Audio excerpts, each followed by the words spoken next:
బాణాలతో వీరులను సైతం బెంబేలెత్తించగల వీర వనిత ఆమె. గజ్జ కట్టి కత్తి పడితే చిచ్చురేపే కాళీ ఆమె. అందానికే అసూయ కలిగేంత అందగత్తె ఆమె. సమస్యలన్నిటికీ చిటికెలో ఉపాయం చెప్పగల రాజనీతిజ్ఞురాలు ఆమె. శత్రువులను సైతం చేరతీసే ఉదాత్త గుణవంతురాలు ఆమె. అత్తను సైతం తల్లిలా చూడగల మహోన్నతమైన శ్రీమూర్తి ఆమె. 100 మంది తోటి కోడళ్లతో ఏ గొడవలు లేకుండా ఉమ్మడి కుటుంబాన్ని నడిపిన గృహిణి ఆమె. అందం, ఐశ్వర్యం, వీరత్వం, వివేకం, విచక్షణ కలగలిసిన ఆమె మరెవరో కాదు, భానుమతి, వైఫ్ ఆఫ్ దుర్యోధన. అవును, మీరు విన్నది నిజమే. ఇన్ని అద్భుత లక్షణాలు ఉన్న అందగత్తె అక్షరాల దుర్మార్గుడైన దుర్యోధనుడి పట్టమహిషి భానుమతి. అయితే మహాభారతమంతటా దుర్యోధనుడి ప్రస్తావన ఉన్నప్పటికీ అతని భార్య భానుమతి గురించి పెద్దగా ప్రస్తావన లేదు. కేవలం 3 సార్లు మాత్రమే ఈమె ప్రస్తావన మనకు భారతంలో కనిపిస్తుంది. మహాభారత కాలంలో ఈ భూమి మీద ఉన్న అద్భుత అందగత్తెలు కేవలం ఇద్దరున్నారు.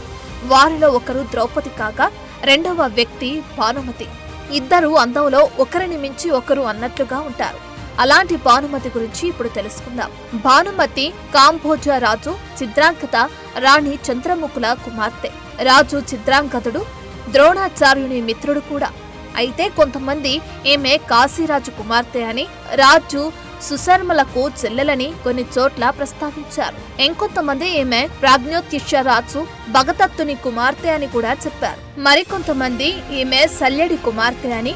ఈ శల్యుడు ఎవరో కాదు, పాండురాజు రెండవ భార్య మాద్రికి సోదరుడు, నకుల సహదేవుడికి మేనమామ. భానుమతిని దుర్యోధనుడు పెళ్లి చేసుకోవడంతో మహాభారత యుద్ధంలో కౌరవుల తరపున శల్యుడు యుద్ధం చేశాడని చెబుతున్నారు. వ్యాస మహాభారతంలో భానుమతి గురించి పెద్దగా ప్రస్తావించకపోవడం వల్ల దేశంలోని ఆయా రాష్ట్రాలలో వాడుకలో ఉన్న కథలను బట్టి ఎవరికి తోచినట్లు వారు రాస్తున్నారు. కానీ ఇవన్నీ తప్పుడు అభిప్రాయాలు మాత్రమే. ఈమె కాంబోజ రాజు చిత్రాంగదుని కుమార్తె. ఇది ఫైనల్. ఆమెకు ధనుమతి అనే కవల సోదరి కూడా ఉంది. ఆమె భానుమతికి చెల్లెలు. ఆమె కూడా అందగత్తెనే.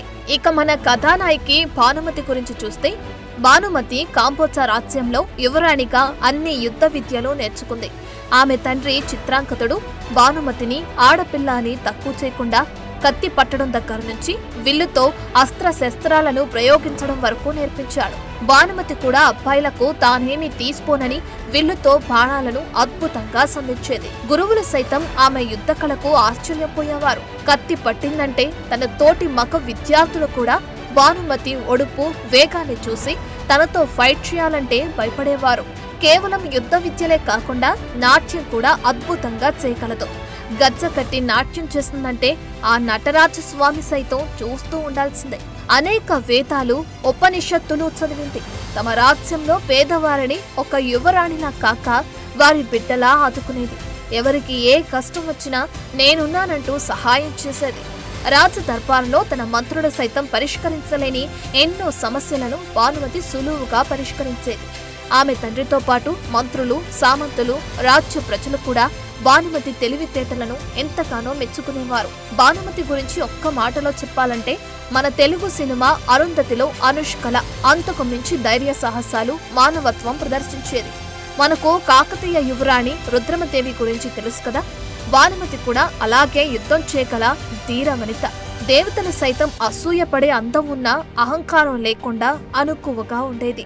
భానుమతికి యుక్త వయసు వచ్చాక తండ్రి చిత్రాంగదుడు ఆమెకి పెళ్లి చేయాలని భావించాడు. అప్పటికి భరతఖండంలో ఉన్న వీరులలో గొప్పవాడైన అర్జునుడికి తన కుమార్తెను ఇచ్చి పెళ్లి చేయాలని అతని ఆలోచన. అట్టహాసంగా కూతురు భానుమతికి స్వయంవరాన్ని ఏర్పాటు చేశాడు.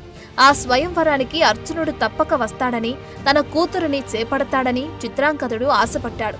కాని అతని ఆశలు అడియాసలయ్యాయి. తానొకటి తలిస్తే దైవం ఇంకొకటి తలిచిందని ఆ స్వయంవరానికి అర్జునుడు హాజరు కాలేదు. అంతకుముందే అర్జునుడు స్వయంవరంలో ద్రౌపదిని గెలుచుకుని పెళ్లి చేసుకుంటాడు. ఒక సుందరి ద్రౌపదిని పెళ్లి చేసుకున్నా ఇక చాలే అనుకున్న అర్జునుడు ఇంకో సుందరి భానుమతి స్వయంవరానికి రాడు. అయితే ఈ కథని మనం ఇప్పటి వరకు భానుమతి యాంగిల్లోనే చూసాం. ఇప్పుడు దుర్యోధనుడి యాంగిల్లో ఈ కథను చూద్దాం. మహాభారత యుద్ధం టాపిక్ వచ్చినప్పుడల్లా చాలా శక్తివంతమైన ముఖ్యమైన పాత్రల పేర్లు తెరపైకొస్తాయి. వారిలో దుర్యోధనుడు ఒకడు. మహాభారతంలో దుర్యోధనుడిని విలన్ గా చెప్పారు. అర్జునుడు స్వయంవరంలో ద్రౌపదిని గెలుచుకుని పాండవులందరూ ఆమెను పెళ్లి చేసుకున్న తర్వాత దుర్యోధనుడు చాలా రోజులు నిద్ర లేకుండా అసూయతో రగిలిపోయాడు. ఎందుకంటే ద్రౌపది స్వయంవరానికి దుర్యోధనుడు కూడా వెళ్ళాడు. అద్భుత సౌందర్య రాశి అయిన ద్రౌపదిని చూసి ఎలాగైనా ఆమెను పొందాలనుకున్నాడు. కానీ స్వయంవరంలో ఓడిపోయాడు. అంతటి అందాల రాశి నాకు కాకుండా అర్జునుడికి దక్కిందని ఈర్ష్యపడ్డాడు. దుర్యోధనుడి బాధను ఎలా పోగొట్టాలా అని అతని మామ శకుని ఆలోచిస్తున్నాడు. అప్పుడే చిత్రాంగదుడు తన కూతురు భానుమతికి స్వయంవరం ఏర్పాటు చేస్తున్నాడని సమాచారం తెలుసుకున్నాడు. భానుమతి కూడా ద్రౌపది అంత అందగత్తని తెలుసుకుని దుర్యోధనుడికి భానుమతి స్వయంవరం గురించి తెలియజేశాడు. వెంటనే దుర్యోధనుడు తన మిత్రుడైన కర్ణుని తీసుకుని స్వయంవరానికి వెళ్ళాడు. బలపరీక్ష లేని భానుమతి స్వయంవరంలో పాల్గొనడానికి అర్హత కేవలం యువరాజు అయ్యుండడమే. దుర్యోధనుడికి అప్పటికే యువరాజుగా పట్టాభిషేకం జరిగింది కాబట్టి భానుమతి స్వయంవరానికి అర్హత సాధించాడు. దుర్యోధనుడితో పాటు శిశుపాలుడు, జరాసంధుడు, రుక్మి, వక్రుడు వంటి మహావీరులు ఆ స్వయంవరానికి వచ్చారు. అప్పుడే భానుమతి స్వయంవరమాల చేతపట్టి సభలో అడుగుపెట్టింది.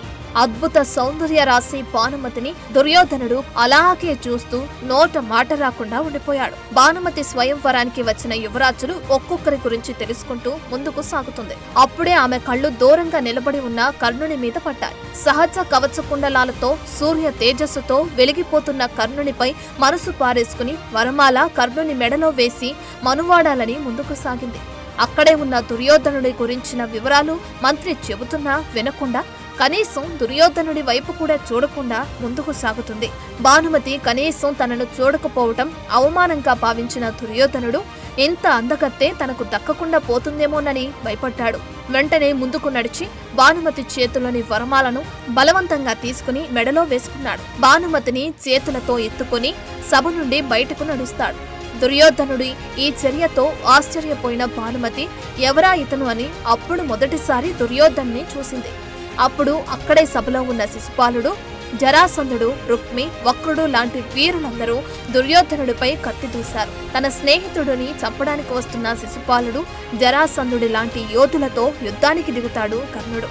అక్కడ వీరి మధ్య యుద్ధం భయంకరంగా జరిగింది. చివరకు కర్ణుడి శౌర్య ప్రతాపాల ముందు శిశుపాలుడు, జరాసంధుడి లాంటి వీరులు కూడా ఓడిపోతారు. అక్కడున్న యువరాజులందరినీ ఓడించిన కర్ణుడు, దుర్యోధనుడు భానుమతిని తీసుకుని హస్తినాపురానికి ప్రయాణమవుతాడు. అయితే అప్పుడు భానుమతి, నాకు ఒక ప్రాణ స్నేహితురాలు సుప్రియ ఉందని, తను లేకుండా నేను ఉండలేనని, తను కూడా నా వెంట వస్తుందని చెప్పగా దుర్యోధనుడు సరేనంటాడు. అందరూ హస్తినాపురానికి రాగానే కౌరవ సామంతురాజులందరూ ఈ చర్యను ఖండిస్తారు. అప్పుడు దుర్యోధనుడు, మా తాత భీష్మాచార్యుడు కూడా తన పినతల్లి కుమారుడైన విచిత్ర వీర్యుడి కోసం అంబాలికలను ఎత్తుకొచ్చాడని, ఆయన చేస్తే తప్పు కానిది నేను చేస్తే తప్పయిందా అని ప్రశ్నించేసరికి అక్కడే ఉన్న భీష్ముడు రాక్షస వివాహం శాస్త్ర సమ్మతమేనని భానుమతికి దుర్యోధనుడికి పెళ్లి జరిపిస్తాడు. తన స్నేహితురాలైన సుప్రియను పెళ్లి చేసుకోమని భానుమతి కర్ణుణ్ణి కోరుతుంది. అప్పుడు కర్ణుడు తన రెండవ భార్యగా సుప్రియను పెళ్లాడతాడు. అయితే భానుమతికి ఇష్టం లేకుండా దుర్యోధనుడితో పెళ్లి జరిగినప్పటికీ ఆనాటి పతివ్రత నియమాలకనుగుణంగా దుర్యోధనుని భర్తగా మనస్ఫూర్తిగా అంగీకరిస్తుంది. భార్యగా తను చేయాల్సిన అన్ని పనులను దుర్యోధనుడికి చేసింది. అయితే స్వయంవరంలో తను కర్ణుణ్ణి చూసి మనసు పట్ట అతను తన భర్త దుర్యోధనుడికి ప్రాణ స్నేహితుడు కాబట్టి కర్ణుడిని తన అన్నగా భావిస్తుంది. గుడ్డివాడైన ధృతరాష్ట్రుడి కోసం తన కళ్లను కూడా కంతలు కట్టుకున్న అత్త గాంధారి త్యాగాన్ని ఎంతగానో మెచ్చుకుని రాణి గాంధారికి కూతురిలా ఎన్నో సపర్యలు చేసింది. భానుమతి తెలివితేటలు, చాకచక్యం, అత్తమామల పట్ల ఉన్న గౌరవం చూసి గాంధారి, ధృతరాష్ట్రులు కూడా ఎంతో మెచ్చుకునేవారు. మా ఇంటికి కోడలు కాదు కూతురొచ్చిందని అందరికీ చెప్పి మురిసిపోయేవారు. భానుమతి కూడా దుశ్శాసనుడితో సహా 99 మంది మరుదులను, అలాగే ఆడపడుచు దుశ్శలను సైతం ఎంతో గౌరవంగా ప్రేమగా చూసుకునేది. ఇంటికి పెద్ద కోడలిగా మరుదులందరికీ పెళ్లిళ్లు చేసి వచ్చిన తోటి కోడలతో ఎంతో స్నేహంగా ఉండి ఉమ్మడి కుటుంబంలో అన్నదమ్ముల మధ్య ఎటువంటి గొడవలు లేకుండా చూసుకుంది. తద్వారా 100 మంది కౌరవ సోదరుడు ఒక్కడిగా దుర్యోధనుడి వెనుక నిలబడ్డారు.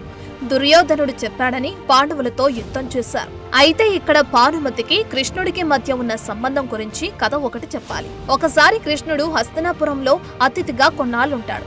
అప్పుడే కొత్తగా పెళ్లైన భానుమతికి కేవలం 17 ఏళ్ల వయసే. దుర్యోధనుడు శ్రీకృష్ణుడికి తన సోదరులకు స్నేహితులకు పార్టీ ఏర్పాటు చేస్తాడు. అక్కడున్న అందరూ మద్యం సేవిస్తూ ఆడుతూ పాడుతూ ఉంటారు. భానుమతి కూడా మద్యం సేవిస్తుంది. అప్పుడే ఆమె కృష్ణుణ్ణి చూస్తుంది. నెమలి పింఛంతో అందంగా ఉన్న శ్రీకృష్ణుడికి మద్యం పోస్తుంది. దానిని కొంచెం తాగుతాడు శ్రీకృష్ణుడు. భానుమతి కూడా మద్యం బాగుందని పెగ్గు మీద పెగ్గు లాగిస్తుంది. అక్కడున్న దుర్యోధనుడు అతని స్నేహితులు అందరూ ఫుల్లుగా తాగి పడిపోతారు. అక్కడ ఒక్క శ్రీకృష్ణుడు మాత్రమే కంట్రోల్లో ఉంటాడు.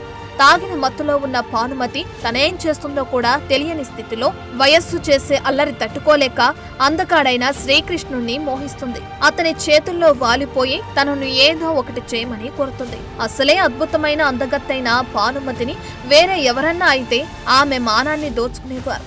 కానీ శ్రీకృష్ణుడు మాత్రం అలా చేయలేదు. తన చేతుల్లో వాలిన భానుమతిని ఒక చిన్న బిడ్డను పట్టుకున్నట్లుగా పట్టుకుని తీసుకుని వెళ్లి రాజమందిరంలోని ఆమె శయనాగారంలో పడుకోబెడతాడు. భానుమతి హస్తినాపురానికి రాణి. తను తొందరపడి ఏమైనా చేస్తే ఒక రాణిగా ఆమె జీవితం నాశనం అవుతుందని భావించి అక్కడి నుంచి వెళ్లిపోతాడు. అప్పుడే అక్కడికి వచ్చిన గాంధారికి ఏమీ చెప్పకుండా మద్యం ఎక్కువగా సేవించిందని చెప్తాడు. మరుసటి రోజు మత్తు దిగిన భానుమతి గత రాత్రి జరిగింది జ్ఞాపకం వచ్చి సిగ్గుపడి శ్రీకృష్ణుణ్ణి క్షమించమని వేడుకుంటుంది. అందుకు శ్రీకృష్ణుడు నవ్వి, ఆ మద్యం ప్రభావం వల్ల నీవు అలా ప్రవర్తించావు. బేసిక్గా నీవు చాలా మంచిదానివి అని చెప్పి ఆమెను తన చెల్లెలిగా స్వీకరిస్తానని, నీకు ఏ కష్టం వచ్చినా అన్నగా ఆదుకుంటానని అభయం ఇస్తాడు. అప్పట్నుంచి భానుమతి కృష్ణ భక్తురాలవుతుంది. ఆమె చనిపోయే వరకు శ్రీకృష్ణుణ్ణే పూజించింది. ఆయన మాటను గౌరవించింది.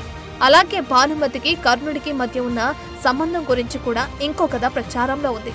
దాని ప్రకారంగా ఒకసారి భానుమతి కర్ణుడు పాచికల ఆట ఆడతారు. ఒకరిపై ఒకరు ఎత్తులు పై ఎత్తులు వేసుకుంటూ సరదాగా హుషారుగా పాచికలు ఆడుతుంటారు. ఆట చివరికొచ్చేసరికి కర్ణుడు గెలుస్తున్నాడని తేలిపోతుంది. ఇంతలో బయట నుంచి దుర్యోధనుడు ఆ గదిలోకి ప్రవేశిస్తాడు. భర్తను చూసిన భానుమతి గౌరవంగా లేచి నిలబడుతుంది. అయితే కర్ణుడు అటువైపు తిరిగుండటంతో తను వెనకనున్న దుర్యోధనుని చూడలేకపోతాడు. తను గెలవబోతున్న కాబట్టే భానుమతి లేచి వెళ్లిపోతుందని భావించి ఆమెను వెళ్లకుండా ఆపాలనే ఉద్దేశంతో ఆమె ముఖానికి అడ్డుగా ఉన్న ముత్యాల పొదిగిన వస్త్రాన్ని లాగుతాడు. అప్పుడు దాని దారం తెగిపోయి ముత్యాలన్నీ నేలపై పడతాయి. ఆ సన్నివేశాన్ని చూసిన దుర్యోధనుడు ఏం చేస్తాడో తెలియక భయంగా భర్తను చూస్తూ ఉంటుంది భానుమతి. ఆమె ఏమీ మాట్లాడకుండా సైలెంట్ గా ఉండి గుమ్మం వైపు చూస్తుండటంతో కర్ణుడు కూడా గుమ్మం వైపు తిరుగుతాడు. అక్కడే వీళ్లనే చూస్తున్న దుర్యోధనుని చూసి కర్ణుడు కూడా లేచి నిలబడి తన స్నేహితుడు ఏమంటాడోనని, మన ఇద్దరిని ఇలా చూసి అపార్థం చేసుకుంటాడేమోనని భయపడతాడు. అయితే దుర్యోధనుడు వారిద్దరి వైపు ఒకసారి చూసి భానుమతి దగ్గరకు వచ్చి, ముత్యాలు నేనేరివ్వాలా లేక మీరే ఏరుకుంటారా అంటూ అక్కడి నుంచి నవ్వుతూ వెళ్లిపోతాడు. దుర్యోధనుడు అన్న ఈ ఒక్క మాటతో భానుమతికి అతనిపై ఎక్కువ ప్రేమ పెరుగుతుంది. కర్ణుడికి కూడా దుర్యోధనిపై ఎంతో గౌరవం పెరుగుతుంది. నిజానికి దుర్యోధనుడు తన భార్య భానుమతిని కానీ తన ప్రాణ స్నేహితుడు కర్ణుని కానీ అనుమానించలేదు. అతని స్థానంలో వేరే ఎవరున్నా వారిద్దరిని తప్పక అనుమానించేవారు. కానీ దుర్యోధనుడికి తన భార్య భానుమతిపై ఎంతో ప్రేమ ఉంది. అంతకు మించి ఎక్కువగా కర్ణుడిపై నమ్మకం ఉంది. దుర్యోధనుడు పాండవులపై అసూయతో కోపంతో ఉన్నప్పటికీ ఇంట్లో మాత్రం తన తల్లి తండ్రుల పట్ల కానీ భార్య భానుమతి పట్ల కానీ 99 మంది సోదరుల పట్ల కానీ చాలా ప్రేమగా ఉండేవాడు. వారి అవసరాలు కోరికలు ఎప్పటికప్పుడు తీర్చేవాడు. సోదరి దుస్సలను కూడా అమితంగా ప్రేమించేవాడు. కాలగమనంలో భానుమతికి దుర్యోధనుడికి 2 కవల పిల్లలు జన్మించారు. కూతురు లక్ష్మణ, కొడుకు లక్ష్మణ కుమారుడు. మహాభారత యుద్ధంలో అభిమన్యుడి చేతిలో కొడుకు లక్ష్మణ కుమారుడు మరణిస్తాడు. కూతురు లక్ష్మణను శ్రీకృష్ణుడు జాంబవతికి జన్మించిన సాంబుడు వివాహం చేసుకుంటాడు. భానుమతికి తన బంధువైన పాండవులు వారి తల్లి కుంతి అన్న ఎంతో ప్రేమ, గౌరవం. కుంతి కూడా భానుమతిని తన కోడలు ద్రౌపదిలాగానే ప్రేమగా చూసేది. ఇక భానుమతికి ద్రౌపదికి ఇద్దరికి ఒకరంటే ఒకరికి ఎంతో ప్రేమ. వీరిద్దరూ అసమాన అందగత్తెలైన ఎవ్వరికీ పొగరు, గర్వం ఉండేవి కావు. సొంత అక్కా చెల్లెల మాదిరిగా స్నేహంగా ఉండేవారు. అయితే ధర్మరాజు జోదంలో శకుని చేతిలో ఓడి తన తమ్ముళ్లతో పాటు ద్రౌపదిని కూడా పందెంలో కోల్పోతాడు. అప్పుడు దుర్యోధనుడు ద్రౌపదిని సభకు దాసీగా ఏడ్చుకురమ్మని దుశ్శాసనుని పంపగా, ద్రౌపది కూడా నాలాగే నీకు వదిన అవుతుందని, వదిన తల్లితో సమానమని, ద్రౌపది మీద చేవేస్తే నా మీద వేసినట్టేనని దుశ్శాసనుని అడ్డుకుంటుంది భానుమతి. నిస్సహాయంగా సభలోకి తిరిగి వచ్చిన దుశ్శాసనుడిని చూసి ఏమైందని దుర్యోధనుడు అడక్క వదిన భానుమతి అడ్డుకుందని చెబుతాడు. ఆగ్రహించిన దుర్యోధనుడు కోపంతో ఎలాగైనా ద్రౌపదిని లాక్కురమ్మని దుశ్శాసనుడికి ఒక రాజుగా ఆజ్ఞ జారీ చేస్తాడు. అన్నమాట జవదాటని దుశ్శాసనుడు ద్రౌపదిని సభకు ఈడ్చుకువచ్చి దుర్యోధనుడి కోరిక ప్రకారం వస్త్రాపరణం చేయబోతాడు. ద్రౌపదిని కాపాడలేకపోయానని బాధపడిన భానుమతి ఒకసారి శ్రీకృష్ణుడు తనకిచ్చిన మాటను గుర్తుకు తెచ్చి కృష్ణుడిని ప్రార్థించి ద్రౌపదిని కాపాడమని వేడుకుంటుంది. భానుమతి ప్రార్థన మన్నించిన శ్రీకృష్ణుడు ద్రౌపదిని వస్త్రాపరణం చేయకుండా రక్షిస్తాడని ఒక కథనం ప్రచారంలో ఉంది. వనవాసం అజ్ఞాతవాసం ముగించుకుని వచ్చిన పాండవులకు రాజ్యంలో సగభాగం ఇవ్వటం సమంజసమేనని భీష్ముడు, ద్రోణాచార్యుడు లాంటి ఎంతో మంది కౌరవ పెద్దలతో పాటు భానుమతి కూడా దుర్యోధనుడికి ఎంతగానో నచ్చజెబుతుంది. అన్నదమ్ముల మధ్య యుద్ధం మంచిది కాదని దుర్యోధనుడికి ఎంత చెప్పినా భార్య మాట పెడచెవిన పెడతాడు. మహాభారత యుద్ధం జరగక తప్పని పరిస్థితి వచ్చినప్పుడు నేను కూడా ఒక యోధురాలుగా యుద్ధం చేస్తానని దుర్యోధనుడికి చెబుతుంది భానుమతి. భానుమతికి ఉన్న ఖడ్గ నైపుణ్యం, అస్త్రశస్త్ర నైపుణ్యం గురించి తెలిసిన దుర్యోధనుడు ఆ మాట భీష్ముడికి చెప్పగా అందుకు ఆయన భానుమతి తప్పకుండా గొప్ప యోధురాలే, అందులో సందేహం లేదు. ఆమె ఒక రథి స్థాయిలో యుద్ధం చేయగల వీరనారి. కానీ మహాభారత యుద్ధంలో కేవలం మగవారు మాత్రమే యుద్ధం చేయాలి, ఆడవారికి యుద్ధ భూమిలోకి ప్రవేశం లేదని భీష్ముడు చెబుతాడు. ఆ మాటతో తనకు యుద్ధం చేయాలనే కాంక్ష ఉన్న ఒక ఇల్లాలిగా ఇంట్లోనే ఉండిపోతుంది. మహాభయంకరంగా జరిగిన మహాభారత యుద్ధంలో కౌరవ యోధులతో పాటు తన భర్త దుర్యోధనుడు, తన కొడుకు లక్ష్మణ కుమారుడితో పాటు తన 99 మంది మరుతులను, తన ఆడపడుచు దుస్సల భర్త అయిన జయద్రథుడు మొదలైన వీరులందరూ మరణిస్తారు. భర్త కుమారుణ్ణి కోల్పోయి పుట్టెడు దుఃఖంలో ఉండి కూడా హస్తినాపురానికి రాణిగా తన 99 మంది తోటి కోడళ్లను, ఆడపడుచును ఓదారుస్తుంది. తన రాజ్యంలో భర్తను కోల్పోయి విధవలైన మహిళలకు ధైర్యం చెప్పి వారు, వారి పిల్లలు బ్రతకడానికి కావాల్సిన ధన సహాయం అందిస్తుంది. అయితే ఇంకొక కథ ప్రకారం మహాభారత యుద్ధం ముగిసిన తర్వాత విధవరాలైన భానుమతిని చూసిన శ్రీకృష్ణుడు అర్జున్ని పెళ్లి చేసుకోవాలని కోరతాడు. అందుకు భానుమతి అంగీకరించదు. అయితే పాండవులు, కౌరవులు ఈ తరంలో శత్రుత్వం పెంచుకొని యుద్ధం చేసి చనిపోయారు. అయితే భవిష్యత్తు తరంలో పిల్లలు కూడా ఇలాగే శత్రువులుగా ఉండకుండా అన్నదమ్ములుగా కలిసిపోవాలంటే నీవు తప్పక అర్జున్ని పెళ్లి చేసుకోవాలని, ఈ పెళ్లి నీ సుఖం కోసం కాదు, కౌరవ పాండవుల పిల్లల శ్రేయస్సు కోసమని కృష్ణుడు నచ్చజెబుతాడు. అత్త గాంధారి, మామ ధృతరాష్ట్రుడు కూడా నచ్చజెప్పడంతో భానుమతి అర్జున్ని పెళ్లి చేసుకుంటుంది. అయితే ఇది కొన్ని రాష్ట్రాల్లో చెప్పుకునే కథ మాత్రమే. వ్యాస భారతంలో భానుమతి అర్జునుడిని పెళ్లి చేసుకుందని ఎక్కడా చెప్పలేదు. సో ఇది మహా అందకతే యోధురాలైన భానుమతి చరిత్ర. ఈ వీడియో మీకు నచ్చితే లైక్ చేయండి, షేర్ చేయండి, అలాగే మా ఛానల్ని సబ్స్క్రైబ్ చేసుకోండి. For more videos like this, subscribe Big TV channel.